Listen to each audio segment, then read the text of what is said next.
দুনিয়া কিন্তু থাকে না। আজ রাত যার বাসর ঘর তারও ভোর হবে, আজ রাত যার জেলখানা ফাঁসির রাত তার রাতও কি হয়ে যাবে? মদের আড্ডায় যে তারও ভোর হয়। আর আপনার হসপিটালে ব্যথায় যে কাতরায় তার রাতও কি হয়ে যায়? শেষ হয়ে যায়। দুনিয়া থাকে না, দুনিয়া ধোকা। দুনিয়া কি বলেন না? দুনিয়া ধোকা। দুনিয়া বড় স্বার্থপর, কাউরে থাকতে দেয়, কাউরে কাউরে না। বাপ আমার থাকতে চায়, থাকতে দেয়। আমার দাদাও থাকতে চাইছে, থাকতে দেয়। ধাক্কা দিয়া দিয়া ফেলাই দিছে।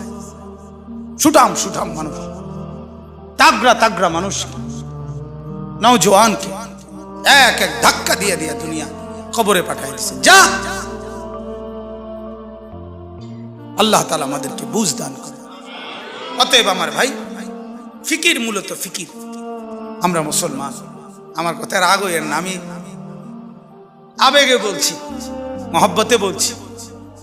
যারা দাড়ি ক্লিন শেভ করেন, দাড়ি কাটেন, তাদের কাছে আমার অনুরোধ, আপনি আরেকবার ভাবেন কেন কাটতেছেন। আপনি যদি বলেন হুজুর এটা ছাড়া আর ওয়াজ নাই, না আছে, এইটাও একটা ওয়াজ, আরো আছে, আরো তো কইছি, এতক্ষণ কইছি না তো, আরো কম, অসুবিধা কি? কথা বুঝেন নাই? আল্লাহ তাআলা আমাদেরকে বুঝার তৌফিক দেন। তাহলে মূল ফিকির হলো মৃত্যু। তো বলতেছিলাম, ওই কথাটা শেষ হয় নাই। নবী সাল্লাল্লাহু আলাইহি সাল্লাম দুনিয়া থাকতে প্রতিদিন উম্মতের জন্য কাঁদছেন কিনা? যেদিন দুনিয়া থেকে যাচ্ছিলেন সেদিন ফিকির করছে কিনা? যেদিন কবর থেকে উঠবেন সেদিন ফিকির করছে কিনা?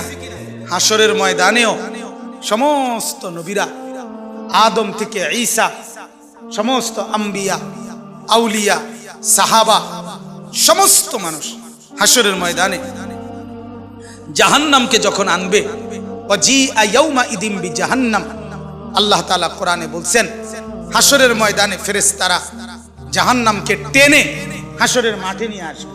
এই যে এখানে যেরকম আমরা বসছি, মনে করেন এখানে আনছে, আইনা দাঁড় করাইছে, ঠিক এরকম, ঠিক এরকম টেনে আনবে। ৭০,০০০ আগুনের শিকল দিয়া বেঁধে জাহান্নামকে আনা হবে।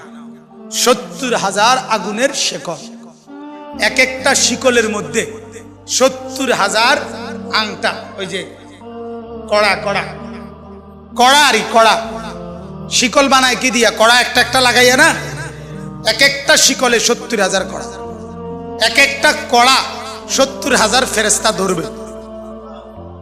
এবার কত কোটি আপনি গণেন, আমার সময় নাই।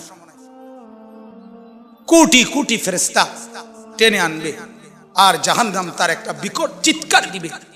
এক চিৎকারে পুরা হাসরের ময়দানের সবাই চিৎকার দিয়া উঠবে, ইয়া রব্বি নাফসি নাফসি, আল্লাহ আমাকে মাফ করেন, আমাকে মাফ করেন, আমাকে মাফ করেন, আমাকে মাফ করেন, আমাকে মাফ করেন।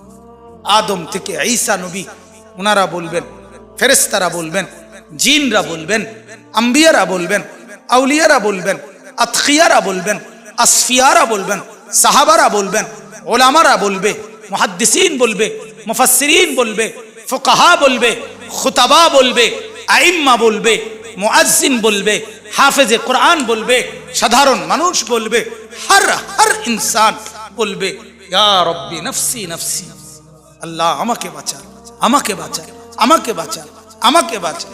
সবাই বলবে এক কথা। সবাই হঠাৎ করে শুনবে কে যেন একজন কোথাও বলতেছে, কোন এক পাশে দিয়া শোনা যাইতেছে একটা আওয়াজ, ইয়া রব্বি উম্মতি উম্মতি, আয় আল্লাহ আমার উম্মতকে বাঁচান, আমার উম্মতকে বাঁচান, আমার উম্মতকে বাঁচান।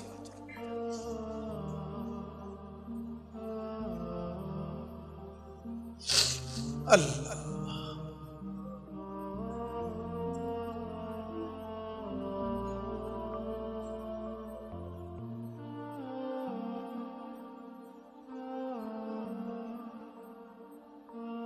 اللهم صل على محمد।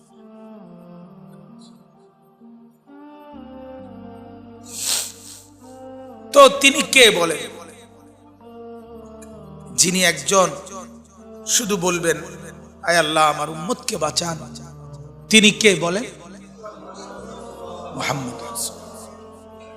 জীবন ভর যিনি ভাবলেন উম্মতকে নিয়ে, কবরে যাওয়ার দিনও ভাবলেন, কবর থেকে উঠবার দিনও ভাবলেন, হাসরের ময়দানও ভাবলেন, সেই তিনি পর্যন্ত, আমার বলার উদ্দেশ্য ছিল এই কথাটা, সেই নবী পর্যন্ত এত ফিকির যার উম্মতের জন্য, তিনি পর্যন্ত নিজের কথা ভাবছেন। এই কথাটা লেগে এতটি কথা কইছে, নিজের ফিকির, ইসলাহে নফস, ফিকিরে নফস, এটা এই পরিমাণ দরকার। ওলামায়ে কেরামকে বলি, ওলামায়ে কেরাম, আওয়াম সর্বসাধারণ আপনারাও তো বুঝেন, বাকি যারা আলেম আছেন আপনাদেরকে বুঝেন, নিজের ফিকির, ইসলাহে নফস আপনাদের জন্য জরুরি, আমার জন্য জরুরি, ইমাম সাহেবের জন্য জরুরি, মুহাদ্দিসের জন্য জরুরি, মুহতামিমের জন্য জরুরি, শাইখুল হাদিসের জন্য জরুরি, হাফেজ সাহেবের জন্য জরুরি, নুরানির উস্তাদের জন্য জরুরি, খোদার কসম জরুরি। নিজের ফিকির, নিজের ফিকির, নিজের ফিকির, নিজের ফিকির, আমার সংশোধন, আমার খবর, আমার নিজের টেনশন দরকার। এটা আমাদের মধ্যে বড় ঘাটতি। এখন ওই যে ওলামা সম্মেলন লিখছে, অনেক আলেমও আমি চতুর্দিকে দেখা যাচ্ছে। আপনাদের কাছে বিনীত অনুরোধ, নিজের ফিকির করেন, কওমের ফিকিরও করবেন, তালেবে ইলমের ফিকিরও করবেন, মুসল্লিদের ফিকিরও করবেন, সবার আগে নিজের ফিকির। কার ফিকির?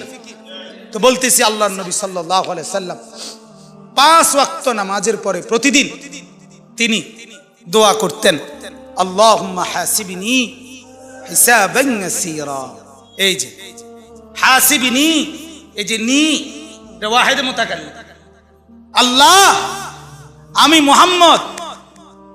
মুহাম্মদ বলতেছি, আপনি আমারে দুনিয়ায় অনেক ইজ্জত দিছেন, আপনি আমারে আখিরাতে অনেক সম্মান দিবেন, আমি জানি, কইছেন আমারে, কিন্তু আল্লাহ আমার এত কিছুর পরেও আমার ভয় হয়, আমার হাসরের মাঠের ভয় লাগে, আমি মুহাম্মদেরও ভয় লাগে।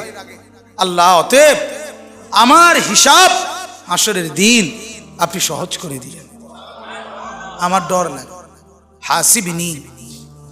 তাহলে নবী সাল্লাল্লাহু আলাইহি সাল্লাম নিজের ফিকির করছেন কি না বলেন? নিজের ফিকির। তাহলে আমার সবচেয়ে বড় ফিকির হলো আমার মৃত্যু পরবর্তী ফিকির।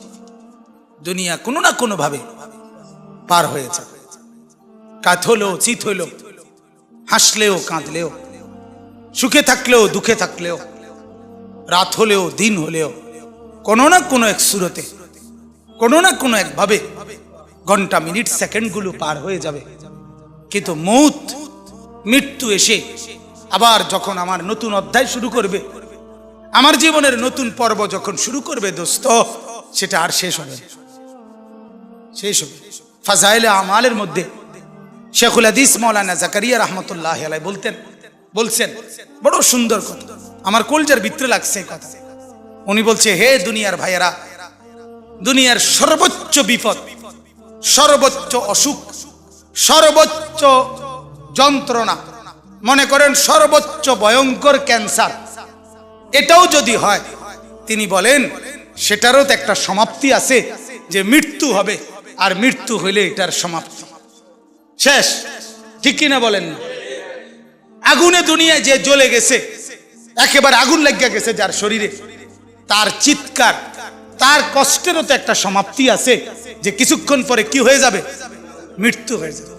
শেখুল হাদিস মাওলানা জাকারিয়া রাহমাতুল্লাহ বলে, কিন্তু আখিরাত আর পরকাল, কবর আর হাসরের জাহান্নামের কষ্ট, যন্ত্রণা, দুঃখ আর মুসিবত মেরে মোহতারাম যখন শুরু হবে, সেটা আর কোনোদিন মৃত্যুর মাধ্যমেও শেষ হবে না।